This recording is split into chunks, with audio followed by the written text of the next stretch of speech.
So we're here at CoinSummit. What was your motivation for coming here, and what are you looking forward to seeing today? I'm here mainly just to meet all these cool people, have a chat, see what the current trends are in Bitcoin and related technologies.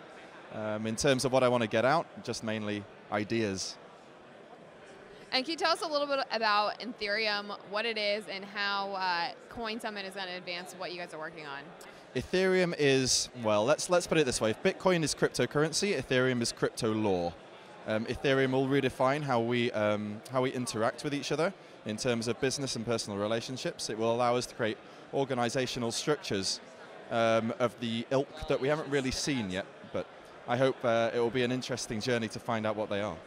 And having an international perspective on Bitcoin and Ethereum and the blockchain, how do you see it benefiting on a global scale and on a scale in the United States?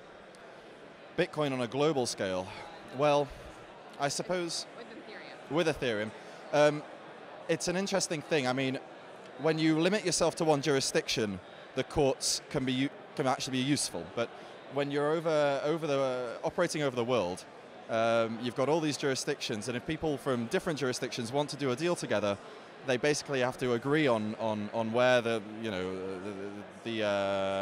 judge of who was right or wrong if something goes wrong is going to be located. I mean, it's usually London or New York, but lawyers for London or New York cost a lot of money. There's a place in technology for technology to fill that gap and provide effectively the place of lawyers and the judge. So that's kind of what we want with Ethereum. And how long have you been working on Ethereum? Me personally, about 4 months. I think the original white paper was authored about 5 months ago. Okay, so at the very beginning stages, what are your immediate plans? We want to demonstrate that it works. So we have a proof of concept that we want to release quite soon.